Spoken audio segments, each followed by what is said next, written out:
Hello student, आज हम electric current का 4 लेक्चर देखेंगे।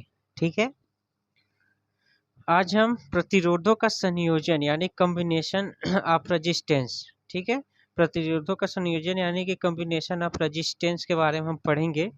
तो प्रतिरोधों का संयोजन जनरली हम 3 टाइप से करते हैं। पहला श्रेणी क्रम यानी कि इन सीरीज, दूसरा समांतर क्रम यानी इन पैरेलल, और तीसरा यानी कि मिक्स्ड। ठीक है, मिश्रित क्रम में। तो पहला हम देखेंगे समांतर श्रेणी क्रम हम देखेंगे। ठीक है। तो श्रेणी क्रम जो आपका संयोजन है, सर्किट डायग्राम है आपका, यहाँ पे आप देख रहे हैं।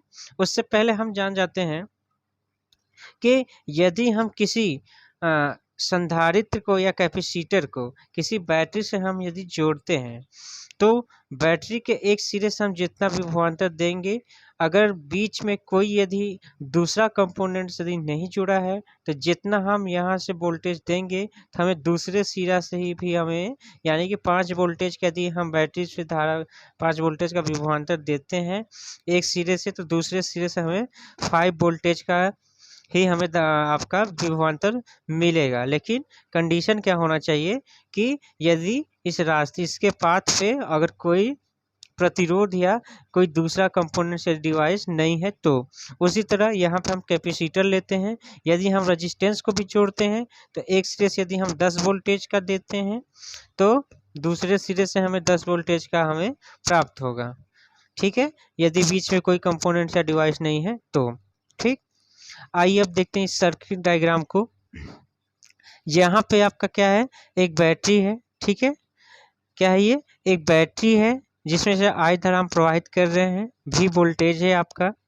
3 प्रतिरोध को हम R1, R2 और R3 हैं। तो श्रेणी क्रम में क्या होगा कि प्रतिरोध में एक समान विद्युत धारा होती है। ठीक है, प्रतिरोध में एक समान विद्युत धारा प्रवाहित होती है, लेकिन क्या होता है, विभवांतर क्या होता है, अलग अलग होता है। जैसे यहाँ से हम I धारा अगर करते हैं, तो R1 में आपका I1, तो यहाँ से जो मान लेते हैं कुछ वोल्टेज, यानी कि जो आपका करंट होगा, तीनों में आपका R1, R2, R3 प्रतिरोध में क्या होगा, सेम होगा, लेकिन वोल्टेज क्या होगा आपका, कम होगा। अरे मतलब कि अलग अलग होगा। ठीक है, कैसे, अभी बोल रहे हैं कि यदि हम यहाँ पे 5 वोल्टेज देते हैं एक सिरे से, तो दूसरे सिरे पे भी हमें क्या होना चाहिए, 5 वोल्टेज का होना चाहिए। ठीक है, लेकिन यहाँ क्या है, हम यहाँ से बैटरी से एक सिरे पे यदि हम वोल्टेज देते हैं, वोल्टेज की बात हम करें, अभी धारा नहीं। ठीक है, धारा तो आपका R1, R2, R3 में क्या है, सेम, यानी कि श्रेणी क्रम में सभी प्रतिरोधों में जो धारा का मान होता है क्या होता है, समान होता है, लेकिन विभवांतर आपका क्या होता है, अलग अलग होता है। ठीक है, अब हम विभवांतर देखते हैं कैसे, कि यहाँ से हम मान लेते हैं 5 वोल्टेज का विभवांतर देते हैं, तो प्रतिरोध के एक सिरे से आपका क्या है, यहाँ से हम 5 वोल्टेज का धारा दिए, लेकिन यहाँ पे क्या है कि प्रतिरोध का जो दूसरा सिरा है आपका, प्रतिरोध का दूसरा सिरा है, इस दूसरे प्रतिरोध के पहले सिरे से, यानी कि कुछ हमका वोल्टेज आपका क्या होगा, कम होगा, यानी कि यहाँ का वोल्टेज और दूसरा सिरा आपका क्या है, R1, और इसका इसका R2 का लास्ट सिरा और R2 का फर्स्ट सिरा, यानी कि आधा वोल्टेज आपका तो यही हो गया। तो आधा जो वोल्टेज बचा आपका किस में होगा, V2, यानी कि आपका वोल्टेज यहाँ पे दूसरा होगा। धारा आपका वही है, लेकिन विभवांतर क्या है आपका, या कुछ इसमें इस पार्ट में हुआ ह्रासमत यानी कि डिक्रीज, और कुछ इसमें आपका हुआ। तो यानी कहने का मतलब कि यदि बैटरी से हम I धारा प्रवाहित करते हैं, तो प्रतिरोध R1, R2, R3 में आपका सेम आपका क्या होगा, धारा का मान I अगर गया, तो तीनों प्रतिरोध में से आपका क्या होगा, I ही धारा होगा। यानी 2 एम्पियर की यदि हम धारा तीनों प्रतिरोध से गुजारते हैं, तो आपका 2 एम्पियर की धारा यहाँ पे दूसरे बैटरी के दूसरे सिरा पे आना चाहिए या आएगा। ठीक है, यदि प्रतिरोधक का संयोजन किस में हो, सीरीज में हो, यानी कि यदि आपका क्या हो, सीरीज क्रम यानी श्रेणी क्रम में है। ठीक है, लेकिन विभवांतर का मान क्या है, यदि 10 वोल्टेज का देते हैं, तो यहाँ पे 5, यहाँ पे 4, यहाँ पे 2, ऐसे, यानी डिफरेंट आपका वोल्टेज आता है। ठीक है, अब आइए अब वोल्टेज देख लेते हैं। अब इसको कैसे निकाल, यानी कि एक आपका क्या है, बैटरी है, 3 प्रतिरोध को हम इस प्रकार, यानी कि R1, R2, R2 आपका 3 प्रतिरोध है, इसको हम इस प्रकार श्रेणी क्रम में संयोजित किए हैं कि बैटरी के एक सिरा R1 का एक सिरा आपका बैटरी के प्लस वाले से और आपका R3 का एक सिरा इधर 3 प्रतिरोध को हम ऐसे कनेक्ट किए कि दूसरा सिरा आपका R3 का जो सिरा है दूसरे बैटरी से कनेक्टेड है। ठीक है, अब आइए इसके बीच का विभवांतर देख लेते हैं कि voltage between A to B, यानी वोल्टेज आपका ए से बी तक का कितना होगा। ठीक है, तो यहाँ से आपका वोल्टेज, टोटल वोल्टेज आपका यहाँ से, ठीक है, तो कुछ पार्ट आपका यहाँ यहाँ यहाँ डिस्ट्रीब्यूट होगा, तो हम तीनों क्या कर लेते हैं, सम कर लेते हैं। ठीक है, V equal to V1 V2 और V3। ठीक, अब हम जानते हैं ओम्स लॉ, V बराबर क्या होता है IR। ठीक है, अब इसी तरह पहले वोल्टेज के लिए हम यहाँ पे अप्लाई करते हैं। यदि धारा का मान क्या है R1 पे, हम देखते हैं प्रतिरोध पे, तो क्या है V1 का मान क्या हो जाएगा यहाँ पे, V1 का यानी कि V1 इंटू आई इंटू R1। इसी तरह सिमिलरली V2 का देख लेते हैं, प्रतिरोध आपका V2, तो आपका V2 इक्वल टू कितना हो जाएगा R2, और इसी तरह आपका V3 बराबर IR3। ठीक है, इसको समीकरण 2 मान लेते हैं। अब इन सब का वैल्यू हम समीकरण 1 में रख देते हैं। ठीक है, तो ये कितना आ जाएगा इक्वेशन 1 और 2 से, V1 इक्वल टू क्या है IR1, V2 इक्वल टू कितना है IR2, और V3 का मान कितना है IR3। ठीक है, अब V इक्वल टू क्या जानते हैं IR, तो यहाँ पर हम लिख लेते हैं। अब इसमें I को हम कॉमन ले लेते हैं और यहाँ पे R1 R2 R3, यानी कि ये क्या है R1 प्लस R2, यानी कि प्रतिरोधों का संयोजन आपका यही होगा।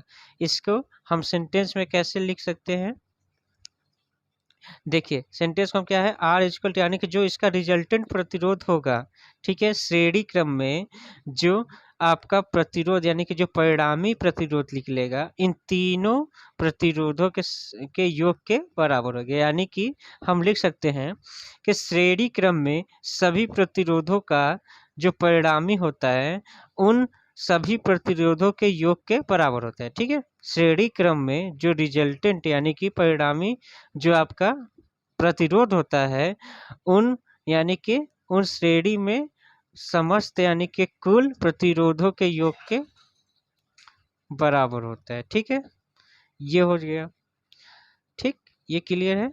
अब हम देखते हैं दूसरा आपका इन पैरेलल। ठीक है, इसमें क्या था हम बताए थे कि इसमें आपका क्या होता है कि विभवांतर आपका क्या होता है डिफरेंट होता है और धारा का मान क्या होता है सेम होता है। ठीक है, तो पैरेलल में क्या है कि यहाँ पे जस्ट इसी का उल्टा है आपका। ठीक है, इसमें क्या है कि समांतर श्रेणी में क्या है कि सभी प्रतिरोधों का क्या होगा धारा असमान होगी, यानी कि इसमें जो आपका धारा क्या होगा असमान होगा, लेकिन जो विभवांतर है आपका क्या होगा समान होगा। कैसे, आइए देखते हैं। अभी हम क्या बोले कि यदि हम बैटरी से यदि 5 वोल्टेज का देते हैं, यदि यहाँ पे अगर कोई भी कंपोनेंट्स या डिवाइस नहीं है तो जितना हम वोल्टेज देंगे हमें दूसरे सिरा से उतना ही वोल्टेज, यानी 5 वोल्टेज का देंगे तो हमें दूसरे सिरे से ही 5 वोल्टेज आपका मिलेगा।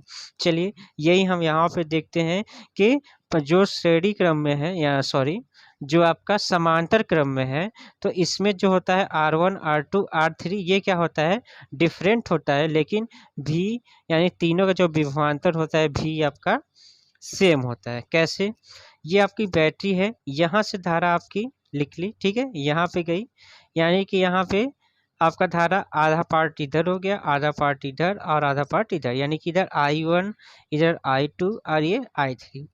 तो धारा का मान क्या है डिफरेंट है, लेकिन यहाँ पे क्या था धारा का मान सेम था श्रेणी क्रम में, लेकिन समांतर में क्या है कुछ पार्ट इधर गया, कुछ पार्ट यहाँ और कुछ पार्ट यहाँ।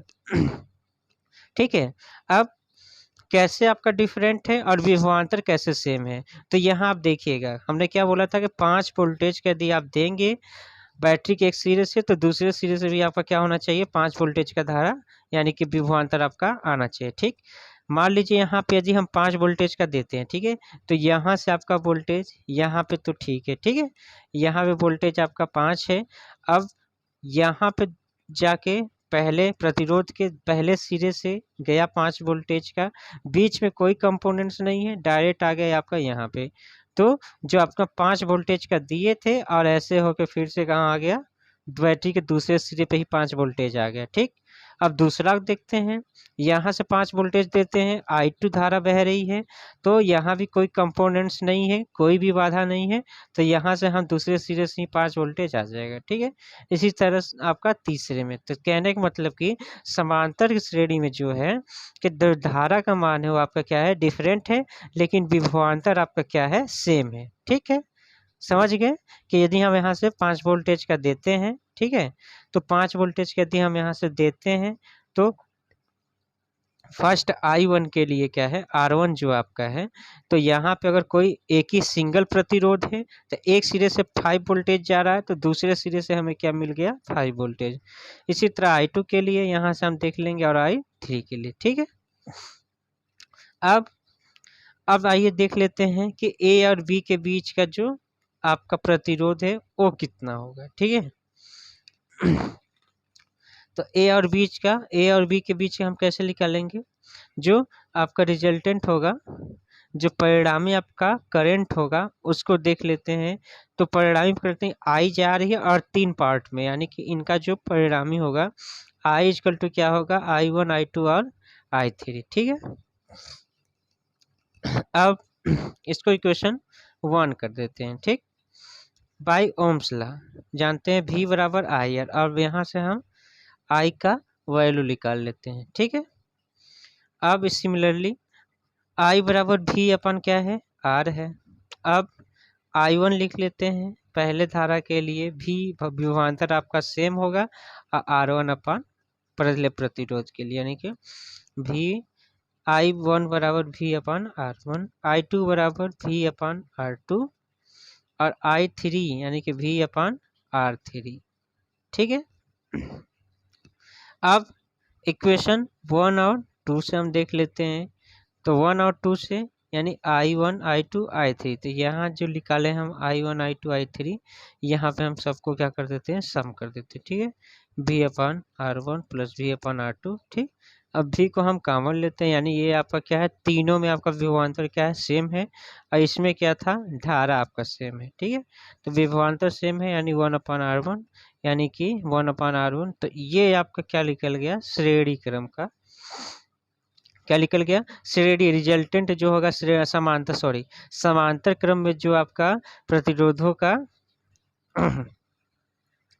जो समांतर श्रेणी में जो प्रतिरोधों का आपका रिजल्टेंट होगा, तो इसमें बहने वाली जो समस्त धाराओं का योग उसके परिणामी यानी कि इनवर्सली जो प्रतिरोध है उसके बराबर होगा। ठीक है, यानी कि कहने का मतलब समांतर क्रम में जुड़े हुए प्रतिरोधों का जो परिणामी होता है, ठीक है, यानी कि परिणामी, तो समांतर क्रम में जुड़े हुए प्रतिरोधों का जो तुल्य प्रतिरोध का व्युत्पन्न उन प्रतिरोधों के व्युत्क्रम के योग के बराबर होता है। यह कहने का मतलब कि समांतर श्रेणी में जुड़े हुए प्रतिरोधों का जो परिणामी होता है, ठीक है, तो उसके व्युत्क्रम के योग के बराबर होता है। ठीक है, तो ये आपका समांतर और श्रेणी क्रम होता है। ठीक है, तो यहाँ से बस एक ही यही है कि यदि हम सीरीज में देखेंगे तो धारा आपका क्या होगा, समान होगी, वोल्टेज आपका क्या होगा, भिन्न भिन्न होगा। ठीक है, अगर वही हम पैरेलल में देखते हैं तो यहाँ पे क्या होगा, जस्ट अपोजिट, यानी कि विभवांतर आपका क्या होगा, सेम होगा, और आपका धारा का मान क्या होगा, डिफरेंट होगा। ठीक है, अब आइए इसके यूजेज दे लेते हैं। तो आपका जो समांतर किरण यानी कि जो घरों में की जो सप्लाई होती है, जैसे आपके घर में जो सप्लाई होती है, बिजली होती है, उनका आप देखेंगे कि आपका समांतर श्रेणी में जोड़े जाते हैं। ठीक है, जैसे आपका बल्ब हुआ, पंखा हुआ, हीटर हुआ, ये सब का है समान विभवांतर के आपका क्या होती है, विभवांतर में उसमें धारा प्रवाहित होती है। ठीक है, तो हम ना कहना कि यदि 5 वोल्टेज का आ रहा है तो कुछ पार्ट आपका क्या है कि यदि 5 वोल्टेज का आपका यहाँ से वोल्टेज आ रहा है, 100 वोल्टेज का आ रहा है, तो कुछ पार्ट आपका बल्ब जला दिए, कुछ फैन जला दिए, कुछ टीवी जला दिए। ठीक है, तो जो धारा होगा आपको तो डिफरेंट होगा, लेकिन वोल्टेज में कोई प्रभाव नहीं करेगा। कहने का मतलब कि जो प्रत्येक उपकरण है अन्य किसी जो आपका टीवी पंखा चाहे जो भी चल रहा है, जितना वोल्टेज है आपका उतना ही होगा। धारा के मान में कमी आ सकती है, लेकिन जो वोल्टेज है उसमें कमी नहीं होगा। ये नहीं कि हाँ 40 वोल्टेज का आ रहा है तो टीवी बंद कर दो भाई वोल्टेज कम हो गया, ऐसा कुछ नहीं है। ठीक है, यदि आपके घर में 100 वाट की बिजली आती है तो बल्ब, टीवी, कूलर चाहे जो भी चलाओ, सब में आपका विभवांतर क्या होगा, समान होगा। लेकिन जो धारा का मान क्या होगा, अलग अलग होगा। किसी में 6 एम्पियर की होगी, किसी में 200 एम्पियर की होगी, किसी में 4 एम्पियर की होगी। लेकिन जो टोटल बिजली आपका आ रहा है वो क्या है, आपका सेम आपका विभवांतर रहेगा। यानी 400 वोल्टेज का आ रहा है तो 400 का ही वोल्टेज का होगा। ठीक है, कहने का मतलब कि घर में जितने भी विद्युत के उपकरण हैं, चाहे वो बल्ब हो, चाहे पंखा हो, चाहे हीटर हो, चाहे कूलर हो, चाहे प्रेस हो, कुछ भी हो, लेकिन वोल्टेज जो होता है, वोल्टेज प्रत्येक में क्या होता है, समान डिस्ट्रीब्यूट होता है, लेकिन धारा का मान कम होता है। तो यानी कि कोई भी आपका उपकरण यदि चलता है तो धारा विभवांतर पे कोई प्रभाव नहीं पड़ता। यदि 200 का वोल्टेज आपका प्रवाहित हो रही है घर में तो 200 वोल्टेज का ही बिजली रहेगी, ना कि वो अलग अलग होगी। लेकिन धारा का मान आपका क्या होगा, अलग अलग होगा। किसी में 400 एम्पियर का होगा, किसी में 200 एम्पियर का होगा, किसी 2 एम्पियर का होगा। ठीक है, चाहे जैसे भी हो। ठीक है, अब यहाँ तक होगा। आइए अब देखते हैं मिश्रित। ठीक है, मिश्रित क्रम यानी कि मिक्स्ड देखते हैं क्या है। ठीक है, इसमें क्या है, दोनों एक श्रेणी क्रम में होगा, यानी R1 R2 आपका क्या है, श्रेणी क्रम में है। R3 R4 और R5 क्या है, समांतर क्रम में। ठीक है, तब यहाँ से आप क्या है, यहाँ से हम निकाल लेते हैं, एक बैटरी से जोड़ दें ए और बीच के बीच का।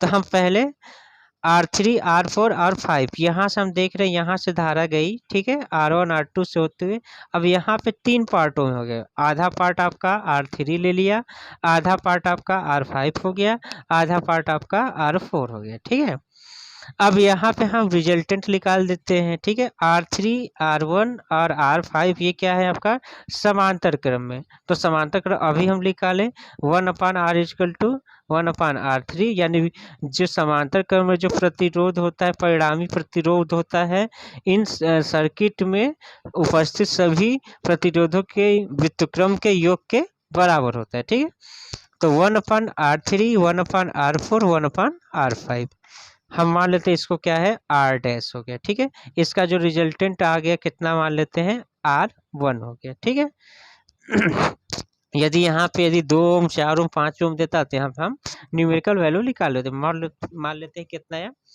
R डैश आ गया। ठीक है, अब R1 R2, अब ये क्या हो गया, समांतर क्रम में था तो हम इसको क्या दिए, R डैश, इसका मान लीजिए क्या आ गया, यहाँ पे समांतर क्रम में जुड़ा तो इसका जो वैल्यू आ गया कितना है, R1। अब क्या हो गया, श्रेणी क्रम में हो गया। ठीक है, तो आधा ये क्या था, समांतर, अब क्या हो गया, श्रेणी क्रम में।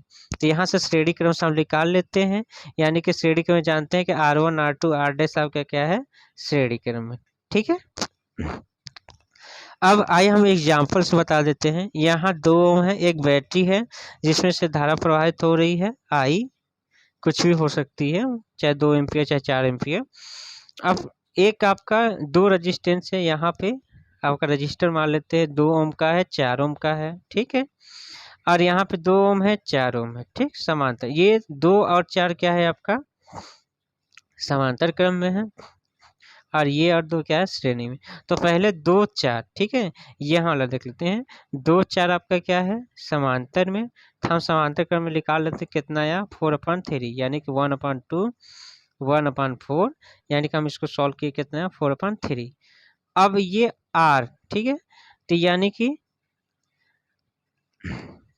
अब 2 4 और जो वैल्यू आया R का कितना आ गया आपका, 4 4/3, ये कितना, 4/3। अब सर्किट हो गया ऐसा, यानी कि 2 ओम 4 ओम 4/3 ओम, ये किस में हो गया, आपके श्रेणी क्रम में। ठीक है, तो 2 4 एंड 4/3 ओम क्या है, सीरीज में हो गए।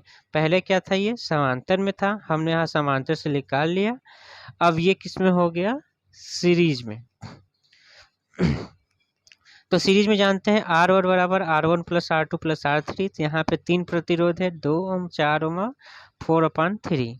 ठीक है, अब 2 4 4/3 को हम कर लेते हैं, तो 2 4 प्लस 4/3, तो यानी कि 4, 4 और 2 6 हो गया, 4/3, तो ये इसको सॉल्व कर दी, कितना आ गया, r डैश की वैल्यू 8.3, ठीक है। तो ए और बी के बीच का जो तुल्य प्रतिरोध है कितना आ गया, 7.3, ठीक है। अगर हमें वोल्टेज निकालना हो, यदि I का वैल्यू दिया हो, ठीक है, 4 एम्पियर, और हमें वोल्टेज निकालना हो, कितना होगा, इसमें कितना वोल्टेज प्रवाहित हो रहा है, तो V बराबर आप जानते हो IR, ठीक है। तो I आपका कितना है, 4 एम्पियर, प्रतिरोध, तुल्य प्रतिरोध A और B के बीच कितना है, इतना है, ठीक है। तो A आपका हो गया 4 3 जा 12, ठीक है, 7 4 जा इस 29, यानी कि 29 इतना वोल्ट, ठीक है। यानी कि यदि हम 4 एम्पियर की धारा प्रवाहित करते हैं तो हमें 29/4 का वोल्टेज हमें प्राप्त होगा, ठीक है, ये इस वाले सर्किट में। यदि यहाँ पे 2 ओम 2 और 4 यदि समांतर और श्रेणी में यदि जुड़े हैं तो, ठीक है। तो एक बार फिर से देख लेते हैं कि जो प्रतिरोधों का संयोजन क्या होता है, 3 टाइप्स के होते हैं, श्रेणी क्रम, समांतर क्रम और मिश्रित। तो श्रेणी क्रम में क्या है, धारा का मान आपका क्या होता है, सेम होता है, ठीक है। अब वोल्टेज आपका क्या होता है, अलग अलग होता है, ठीक।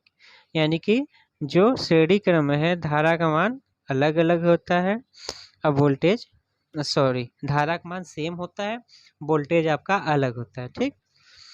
और श्रेणी क्रम में आपका क्या आता है, R बराबर क्या हो जाएगा, R1 + R2, यानी कि जो रिजल्टेंट होता है सबके योग के बराबर होता है, ठीक। अब जो आपका समांतर क्रम है, ठीक है, जो समांतर क्रम है उसमें क्या है, धारा क्या होता है आपका डिफरेंट होता है, लेकिन वोल्टेज आपका सेम होता है, ठीक। और इसमें क्या था, धारा का मान सेम था लेकिन वोल्टेज अलग अलग था, लेकिन इसमें धारा का मान अलग है, वोल्टेज सेम, ठीक है। और इसका जो रिजल्टेंट होता है वह सबके व्युत्क्रम के योग के बराबर होता है, जो यहाँ पे प्रतिरोध आपका लगा हुआ है, ठीक है, जो यहाँ पे प्रतिरोध आपका लगा हुआ उसके व्युत्क्रम के बराबर होता है, ठीक। और यहाँ पे आप देखते हैं मिक्स्ड वाले में क्या है, मिक्स्ड वाले में क्या होता है कि श्रेणी और समांतर, तो पहले हम सॉल्व कर लेते हैं, जो समांतर क्रम में जुड़े हुए हैं उसको हम सॉल्व कर लेते हैं, फिर जो श्रेणी क्रम में है तो सॉल्व करके हम इसे श्रेणी क्रम में बना लेते हैं, ठीक है। तो ऐसे हमें क्या होता है आसान होता है कि हम इसे बता सकते हैं कि हमें श्रेणी क्रम में बनाए समांतर, ऐसे करके हम सर्किट को डिफाइन करके मॉडिफाई करके हम क्वेश्चन को सॉल्व कर सकते हैं, ठीक है। जैसे यहाँ पे आपका हम समांतर क्रम था, इसको हटा के श्रेणी क्रम में कर दिए, अब यहाँ पे 2 4 और 4/3 आपका क्या हो गया,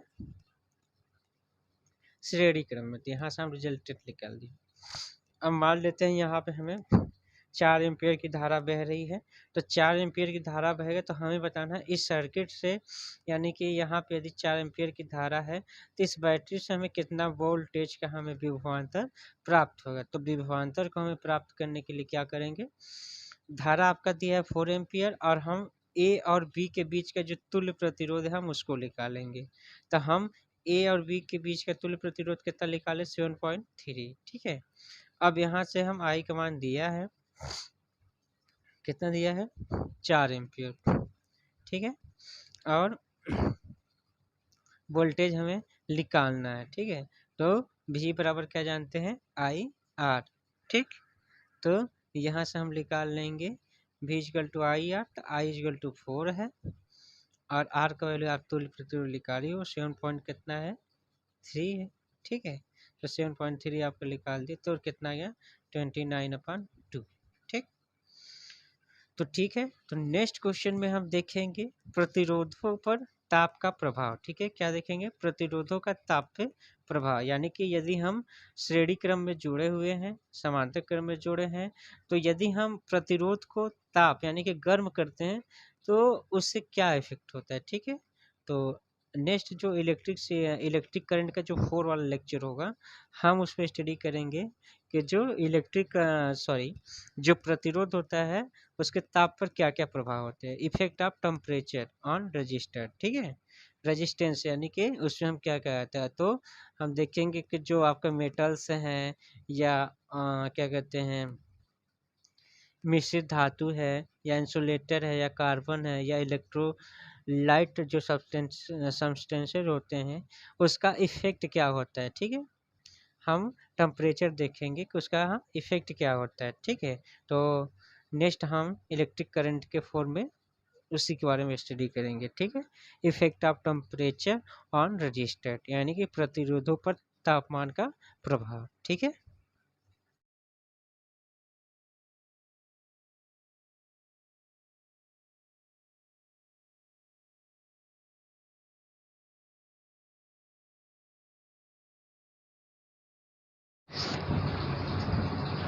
हेलो स्टूडेंट्स, आज हम इलेक्ट्रिक करंट के 5 लेक्चर में पिछले वीडियो में हमने पढ़ा था इलेक्ट्रिक करंट के 4 में कि समानता यानी कॉम्बिनेशन ऑफ रेजिस्टेंस यानी कि प्रतिरोधों का संयोजन। तो हमने बताया था कि प्रतिरोधों का संयोजन आपका 3 टाइप से होता है। पहला श्रेणी क्रम यानी कि सीरीज, दूसरा पैरेलल यानी समांतर, तीसरा मिश्रित यानी कि आपका मिक्स्ड, ठीक है। तो उसी टाइप से हम उस पर कुछ आधारित क्वेश्चन देखेंगे, ठीक है, जो समांतर और श्रेणी क्रम से आपसे रिलेटेड है। क्वेश्चन आइए न्यूमेरिकल देखते हैं। तो क्वेश्चन नंबर हम फर्स्ट देखेंगे कि क्वेश्चन नंबर फर्स्ट में 3 प्रतिरोध है R1, R2, R3। इसे हम श्रेणी क्रम में ठीक है, श्रेणी क्रम में हम जोड़ दिए हैं।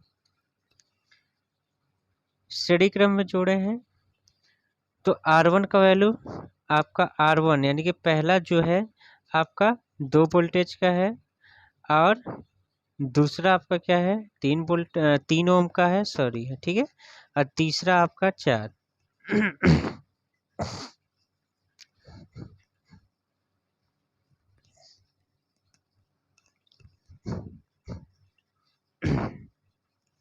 तो R1 आपका क्या है 2 ओम का, R2 3 ओम का और आपका R3 4 ओम का, ठीक है। अब क्या है, अब ए और बी के बीच का हमें तुल्य प्रतिरोध बताना है, ठीक है। तो सीरीज में जानते हैं कि R बराबर होता है R1 R2 प्लस R3, ठीक। यानी कि R1 बराबर 2 ओम, R2 बराबर कितना है 3 ओम और R3 बराबर 4 ओम, ठीक है। 4 यानी कि 4 + 3 7, 7 2 9, ठीक है। तो ए और बी का जो रिजल्टेंट होगा प्रतिरोध यानी रेजिस्टेंस कितना होगा 9 ओम, ठीक है। आइए नेक्स्ट क्वेश्चन देखते हैं। नेक्स्ट क्वेश्चन में क्या है, ए और बी के बीच में हमें प्रतिरोध बताना है, ठीक है। जिसमें 3 प्रतिरोध यानी कि 2 ओम का है, 4 ओम का है और 6 ओम का है, ठीक है। तो यानी कि यहाँ पे 2 ओम 4 ओम 6 ओम किस में है, समांतर क्रम में है, ठीक है। तो यानी कि 2 4 6 क्या है आपका समांतर में है। तो समांतर के अगर प्रतिरोधों का संयोजन यदि समांतर क्रम में है तो हम क्या लिखते हैं जानते हैं आप, 1/R1 यानी जो रिजल्टेंट होगा क्या होगा 1/R, R1/R1 plus 1/R2 plus R1/R3, ठीक है। तो R1 इक्वल टू कितना है 2 ओम है, ठीक। तो 1 कितना हो गया 2, R2 बराबर कितना है 4 ओम है और R3 बराबर कितना है आप 6 है, यानी R1 R2 और R3। तो अब इसका एलसीएम निकाल लेते हैं, 12 हो जाएगा। तो यहाँ पे आपका 6 हो जाएगा और 3 हो जाएगा और ये 2 हो जाएगा। तो ये इसको यदि हम सम करते हैं तो कितना है 11/12। तो हमें ए और बी का तुल्य प्रतिरोध चाहिए यानी आर का वैल्यू चाहिए। तो आर आपका रिजल्टेंट 12 कितना हो गया 11, ठीक है। तो हमें ए और बी के बीच का जो आपका तुल्य प्रतिरोध यानी कि रिजल्टेंट मिला, कितना मिला है आपका आर बराबर ए बी यानी कि 12/11। ठीक है, क्लियर है। तो हम ए और बी का प्रतिरोध, अब यदि एक बैटरी से जोड़ देते हैं, ठीक है, यदि हम इसे एक बैटरी से जोड़ देते हैं और इसमें आपका 24 वोल्टेज का, ठीक है, 24 वोल्टेज का हम धारा प्रवाह 24 वोल्टेज का विभवांतर देते हैं, तो बैटरी से कितना एम्पियर की धारा प्रवाहित होगी। ठीक है, यानी कि हम इस सर्किट को एक बैटरी से जोड़ देते हैं और हम बैटरी यदि 24 वोल्ट का है तो उसमें से कितना धारा प्रवाहित होगी। ठीक है, तो यानी कि जो आपका सर्किट है देख लेते हैं कैसे है। यानी ए है आपका, ये ए है और ये आपका क्या है, बी है। ठीक है, ये आपका ए है, ये प्रतिरोध आपका, ठीक है, ये और ये आपका है। ठीक है, इसे हम समांतर, ठीक है, सॉरी ऐसे जोड़ देते। ठीक, यहाँ बी है। ठीक, अब इसे एक हम बैटरी से जोड़ देते हैं, किसे, बैटरी से। ठीक, प्लस माइनस, और यहाँ पे जो बैटरी है कितना है, 24 वोल्ट की है। ठीक, इसमें से धारा कितना जा रहा है ये हमें बताना है। ठीक है, आपका ये कितना है, 2 ओम और ये 4 ओम। ठीक, और ये आपका 6। तो ए और बी के बीच का हम तुल्य प्रतिरोध कितना निकाले हैं, 12/, ठीक है। तो अब ए और बी का तुल्य कितना है, 6। तो वोल्टेज, बैटरी वोल्टेज कितना है, 24। ठीक, तो हमें जानते भी 24 दिया, आई का वैल्यू निकालना है। तो हम जानते हैं V बराबर कितना होता है, आई आर। कैसे, बाई ओम्स लॉ। ठीक है, किससे, ओम्स लॉ। अब यहाँ से हम आई का वैल्यू निकाल लेते हैं। तो आई इक्वल टू कितना हो जाएगा, V/R। ठीक है, तो V/R हो गया। तो V कितना है, 24 वोल्ट है। 1/R की वैल्यू कितना हो जाएगा, 11/12, यानी कि 11 2 जा कितना हो जाएगा, 12 2 जा आपका 24, यानी आई का मान कितना हो जाएगा, आई बराबर 24 एम्पियर। ठीक है, तो कितना हो जाएगा आई का मान, 22 एम्पियर। यानी कि यदि एक ऐसा सर्किट, ठीक है, जिसपे 2 ओम 4 ओम 6 ओम, ठीक है, यानी कि एक ऐसा सर्किट जिसमें 2 ओम 4 ओम 6 ओम का प्रतिरोध जुड़ा हो। ठीक है, या ऐसे कह सकते हैं कि 2 ओम 4 ओम और 6 ओम के प्रतिरोध को यदि 24 वोल्टेज, ठीक है, 24 वोल्टेज की बैटरी से जोड़ते हैं तो उसमें से कितना धारा प्रवाहित होगा, 22 एम्पियर की धारा क्या होगा, प्रवाहित होगा। क्लियर है। ठीक है, तो हमें यानी कि 2 ओम 4 ओम 6 ओम की यदि प्रतिरोध को यदि हम समांतर क्रम में 12 वोल्टेज की बैटरी से जोड़ते हैं, ठीक है, तो उसमें से निकलने वाले धारा का मान कितना होगा, 22 एम्पियर होगा। ठीक है, तो ये आपका क्या है, तो पहले हम दो जो आपका समांतर श्रेणी में दिया हुआ है 2 4 और 6 का, उसके बीच हम क्या निकालेंगे, तुल्य प्रतिरोध, यानी इनके बीच का परिणामी प्रतिरोध कितना है, 12/11। फिर जो आपका वोल्टेज दिया हुआ है उसे हम धारा का मान निकालेंगे। यदि धारा का मान दिया है तो आप यहाँ से निकाल लेंगे, आपका वोल्टेज निकाल लेंगे कैसे, V बराबर आई आर करके। क्लियर है। ठीक है, चलिए नेक्स्ट क्वेश्चन देखते हैं। नेक्स्ट क्वेश्चन है, ये आपका सर्किट ऐसे दिया हुआ है, ठीक है। ए और बी के बीच का हमें तुल्य प्रतिरोध बताना है। ये आपका यहाँ से मान लेते हैं ये ए से धारा चली तो आधा पार्ट आपका क्या हुआ 5 ओम, यानी यहाँ, फिर यहाँ से धारा यहाँ, तो यहाँ से देखिए सर्किट क्या है, यहाँ से जब यानी इस वाले 5 ओम और 4 ओम क्या हो गया, यानी कि यहाँ से जो धारा है यहाँ से चली आधा पार्ट इधर आधा पार्ट इधर, तो यहाँ से जो धारा आ रही है ये क्या है, ये आपका श्रेणी क्रम में हो जाएगा, ठीक है, किसमें, सीरीज में हो जाएगा, और इधर आधा ये आपका क्या है, तो या तो ये और ये इसे और इसे के तो हम समांतर में निकालें या हम 5 और 4 को श्रेणी में, ठीक है। तो चलिए हम देखते हैं, तो 5 और 4 आपका क्या है, सीरीज में, किसमें है, सीरीज में है, तो हम निकाल लेते हैं सीरीज में, तो R बराबर क्या है, मान लेते हैं ये क्या है R1 है और ये क्या है R2 है, ठीक। तो आपका R1 और ये क्या है R2, तो R1 बराबर 5 ओम है और R2 बराबर क्या है 4 ओम है, ठीक है, क्लियर है। तो अब हम इसको कर दिए तो 9 ओम, यानी कि यहाँ से जब चली धारा तो 5 और स्टेडी क्रम में जो आपका चलेगी कितना हो जाएगा 9 ओम, और सर्किट अब आपका कितना हो जाएगा, कुछ ऐसा हो जाएगा, यानी कि धारा यहाँ से चली आधा पार्ट यानी कि 9 ओम इस साइड हो गया, अब 6 ओम इस साइड आपका। अब और ए और बीच का हम निकाल लेते हैं तो अब क्या है कि जो सर्किट का स्ट्रक्चर है कैसा हो गया, ऐसा है। अब 9 और 6 क्या है आपका समांतर, किसमें है, समांतर श्रेणी में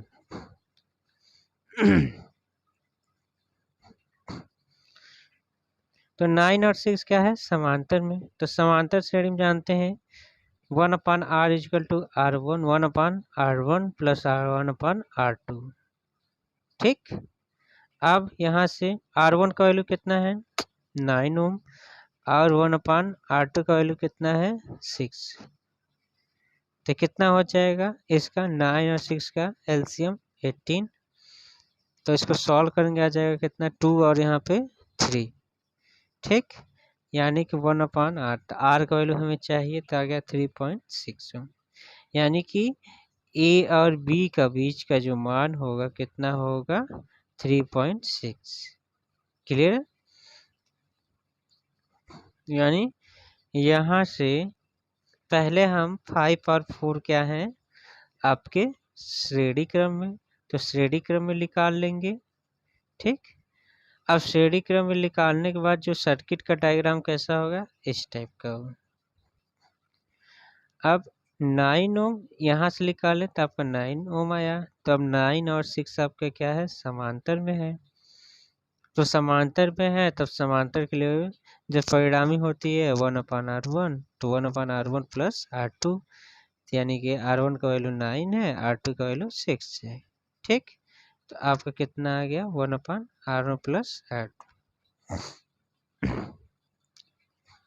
तो ये आपका सॉल्व कर दिए कितना है 18, यानी कि 3/6, क्लियर है। अब क्वेश्चन नंबर नेक्स्ट क्वेश्चन देखते हैं। नेक्स्ट क्वेश्चन आपका क्या है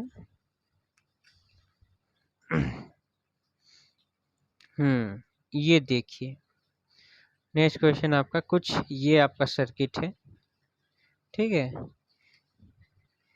ये आपका सर्किट दिया हुआ है अच्छे से देख लीजिए, ठीक। ए और बी के बीच का हमें रिजल्ट करना है, तो यहाँ से जो धारा जाएगी वह 3 पार्ट में 1 2 और ये 3, ठीक। तो ये 3 पार्ट है यानी कि ये जो होगी किसमें 3 भागों में बढ़ जाएगी, ठीक है। तो पहला पार्ट क्या है, जो पहला पार्ट आपका धारा जाएगी इस साइड तो R1 और R2 से होते हुए फिर जाएगी बी तक। दूसरा पार्ट क्या है यहाँ से, ठीक है, R4 और R3 में। तीसरा पार्ट आपका क्या है 5, ठीक। अब देखिए यहाँ पे यहाँ से धारा चली तो R1 और R2 यानी यहाँ से ऐसे गई और ये, तो ये जो आपका प्रतिरोधों का संयोजन है क्या है, देखने से आपको पता चल रहा होगा क्या है, श्रेणी क्रम है। किसमें? श्रेणी क्रम में, यानी कि 2 और 1 और 2 आपका क्या है, श्रेणी क्रम है 2 ओम का। तो हम पहले क्या निकाल लेंगे, इसको श्रेणी कर देंगे, ठीक है। अब उसी तरह सिमिलरली इस साइड देखते हैं, आपका R3 और R4 क्या है, ये भी श्रेणी में है। क्लियर है? यानी कि R3 और R4 आपका क्या है, श्रेणी में। ठीक, तो हम पहले R1 R2 को श्रेणी क्रम में निकालते हैं, R3 और R2 को, फिर उसके बाद देखते हैं, ठीक है। अब सॉल्यूशन देखते हैं। तो R1 and R2 are in series combination, ठीक है, क्लियर है। तो सीरीज है, तो R1 प्लस क्या है, R2 equal to, R1 equal to कितना है, 2 है, और R2 बराबर कितना है, 2 है, तो कितना हो गया, 4। ठीक, देख लीजिए अच्छे से, हो गया। अब इस साइड देखते हैं R3 और 4, तो R3 और R4, तो सेम उसी तरह R3 and R4 are also in series combination, ठीक है। तो R यानी यहाँ पे परिणामी, यानी ये जो R1 R2 की परिणामी हम ले लेते कितना है, R1 है। R3 और R4 का परिणामी मान लेते हैं R डैश है, ठीक है। तो R3 का वैल्यू 2 ओम है और R3 की वैल्यू कितना है, 2 ओम है, ठीक। तो 2 2 कितना हो गया, 4। तो फर्स्ट वाले का R1 R2 का परिणामी R डैश, और R3 और R4 का कितना है, R डबल डैश, ठीक। अब सर्किट का जो स्ट्रक्चर है कुछ इस टाइप का होगा। श्रेणी क्रम में कितना आया था आपका, जो R डैश है वो कितना आया था आपका, R dash 4 ampere R dash, ठीक, इस टाइप का हो गया। अब बचा R5, तो R5 4 एम्पियर, और इस साइड वाला जो सर्किट है 3 और 4 का जो परिणामी आपका कितना आया था, R डबल डैश जो निकाल रहे हो, ठीक। तो अब 4 एम्पियर 4 एम्पियर 4 एम्पियर, यानी कि R dash R5 R double dash किस में है, समांतर क्रम में, यानी कि R dash R double dash और R5 किस में है,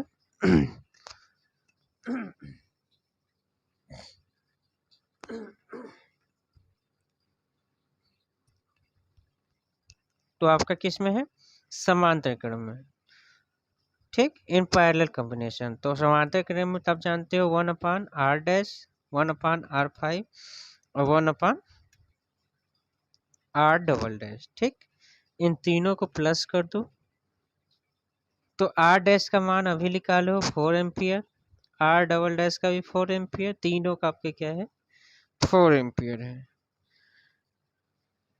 तो इसको सॉल्व करोगे कितना आ जाएगा, 1 2 3, ठीक, 4। तो हमें R का वैल्यू चाहिए तो 1/8, यानी कि इस सर्किट के A और B के बीच का जो तुल्य प्रतिरोध होगा वो कितना है, 4/3, यानी कि 1.1 ओम का, ठीक है, क्लियर है। तो एक बार फिर से देख लीजिए। तो पहले क्या करेंगे, R1 R2 को क्या है, श्रेणी में है, यानी कि 2 2 ओम का है, तो इसको हम श्रेणी में कर देंगे। फिर इस साइड R3 और R4 ये भी क्या है आपका, श्रेणी में है, इसको भी श्रेणी में हम कर देंगे, ठीक। तो पहले हम क्या किए, R1 R2 को क्या किए, पहले श्रेणी में कर दिए, तो 2 1 है कि 2 ओम का ये भी है, 2 ओम का ये भी है, तो कितना हो गया, 2 2 4, ठीक। अब इसी तरह इस साइड भी देख लेते हैं। के R3 R4 किस में है आपका, श्रेणी में है।